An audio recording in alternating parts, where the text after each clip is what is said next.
Joining us now to talk markets and earnings, Kara Murphy, Chief Investment Officer of Kestra Investment Management. John Fort was just on, Kara, saying, all right, Palo Alto on one hand and NVIDIA on the other. I mean, what does it say about the overall market? It's a market of stocks. Once again, we're back to that.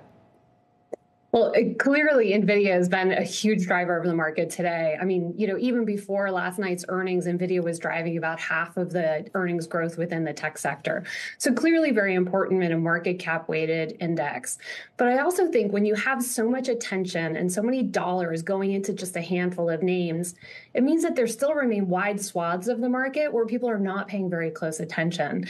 And as my good friend likes to say, there's prime rib available at hamburger prices. So there are a lot of other areas of the market that I think provide really interesting opportunities that are sort of being left behind in a day like today that NVIDIA is taking all the attention. Like what? Well, so in my mind, the biggest example of this is small caps versus large caps. And this is just sort of extreme. But you have large caps that have outperformed small caps for an extended period of time and by one of the widest margins that we've ever seen. Typically, we see large caps have a premium over small caps of about 40%. Today, they're running at about 100% premium to small caps. Now, yes, I think large caps have more economic tailwinds in their favor, but at some point, that's reflected in the prices. And so again, if you look at the Russell 2000, it's down about 18% from its peak. So it's still pricing in recessionary conditions. So if you look in some of those other overlooked areas, you can find some really good businesses that are trading at pretty beaten up valuations. This year, is it going to be a multiple story or an earnings story? We're going to have to count on earnings growth, I guess. I think you're absolutely right. Typically in the early part of a cycle, which would have fit with a 2023, you see valuations start to pick up before earnings. Now, this is the second consecutive quarter of positive earnings.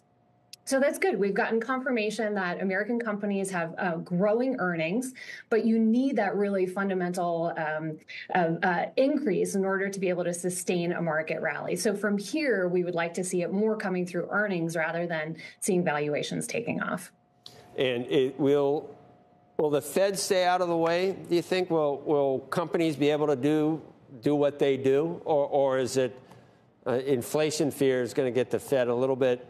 It become too much part of our lives, which they've been for the past 5 years. They've definitely been 10 years, too much part of our lives, I would say. Absolutely. I think the Fed would like nothing better than to fade into the background. But unfortunately, I think it's a little bit early for that to happen. I mean, just think about what happened to the markets late last year as the Fed started to talk about the end of the Fed rate hiking cycle. We had the pivot party, we had markets rallying, we had yields falling, and now some of that is starting to be unwound. So clearly, the Fed's stance and the next move is still very important to the market. And I also think you're starting to see some distress getting into areas of the market that are more sort of exposed to changes in rates.